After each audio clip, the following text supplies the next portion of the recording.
السلام علیکم دوستوں، آج کی ویڈیو میں جانیں گے کہ صحابہ کرام نماز کس طرح ادا کیا کرتے تھے۔ مجاہد حضرت ابو بکر صدیق اور حضرت عبداللہ بن زبیر کا حال نقل کرتے ہیں کہ جب وہ نماز میں کھڑے ہوتے تھے تو ایسا معلوم ہوتا تھا کہ ایک لکڑی گڑی ہوئی ہے، یعنی بالکل حرکت نہیں ہوتی تھی۔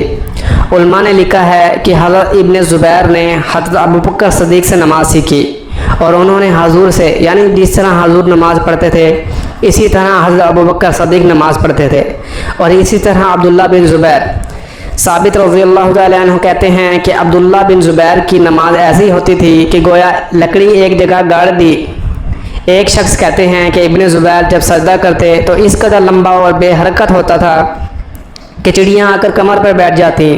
بعض مرتبہ اتنا لمبا رکوع کرتے کہ تمام رات صبح تک رکوع ہی میں رہتے۔ بعض اوقات سجدہ اتنا ہی لمبا ہوتا کہ پوری رات گزر جاتی۔ جب حضرت ابن زبیر سے لڑائی ہو رہی تھی تو ایک گولہ مسجد کی دیوار پر لگا، جسے دیوار کا ایک ٹکڑا اڑا اور حضرت ابن زبیر کے حلق اور داڑھی کے درمیان کو گزرا، مگر نہ ان کو کوئی انتشار ہوا نہ رکوع سجدہ مختصر ہوا۔ ایک مرتبہ نماز پڑھ رہے تھے، بیٹا جس کا نام ہاشم تھا پاس سو رہا تھا۔ چھت میں سے ایک سانپ گرا اور بچے پر لپٹ گیا۔ وہ چلایا، گھر والے سب دوڑے ہوئے آئے، شور مچ گیا۔ اس سانپ کو مارا۔ ابن زبیر اسی اطمینان سے نماز پڑھتے رہے۔ سلام پھیر کر فرمانے لگے، کچھ شور کی اسی آواز سنائی تھی۔ بیوی نے کہا، اللہ تم پر رحم کرے، بچے کی تو جان بھی گئی تھی، تمہیں پتہ ہی نہ چلا۔ فرمانے لگے، تیرا ناس ہو، اگر نماز میں دوسری طرف توجہ کرتا تو نماز کہاں باقی رہتی۔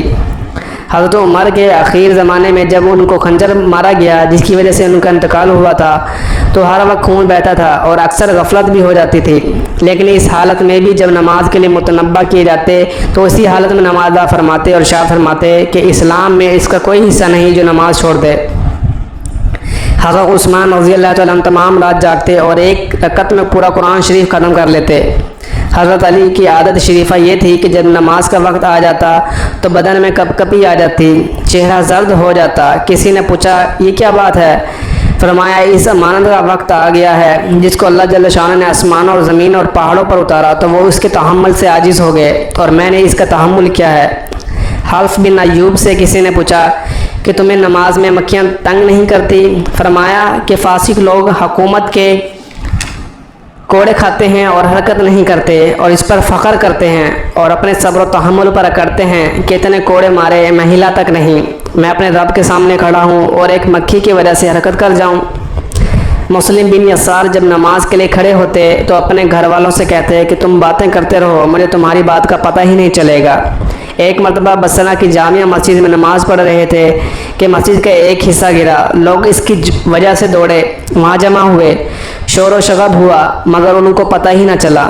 حاتم اسم سے کسی نے ان کی نماز کی کیفیت پوچھی تو کہنے لگے، جب نماز کا وقت آتا ہے تو وضو کے بعد اس جگہ پہنچ کر جہاں نماز پڑھوں گا تھوڑی دیر بیٹھتا ہوں کہ بدن کے تمام حصے میں سکون پیدا ہو جائے، پھر نماز کے لیے کھڑا ہوتا ہوں، اس طرح کے بیت اللہ کو اپنی نگاہ کے سامنے سمجھتا ہوں، اور پولیس صراط کو پاؤں کے نیچے، جنت کو دائیں طرف اور جہنم کو بائیں طرف، اور موت کے فرشتوں کو اپنے پیچھے کھڑا ہوا خیال کرتا ہوں اور سمجھتا ہوں کہ یہ آخری نماز ہے۔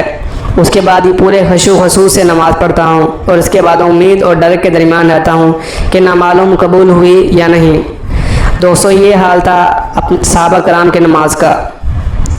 اگر آپ کو ویڈیو اچھی لگی ہو تو چینل کو ضرور سبسکرائب کیجیے۔ جزاک اللہ۔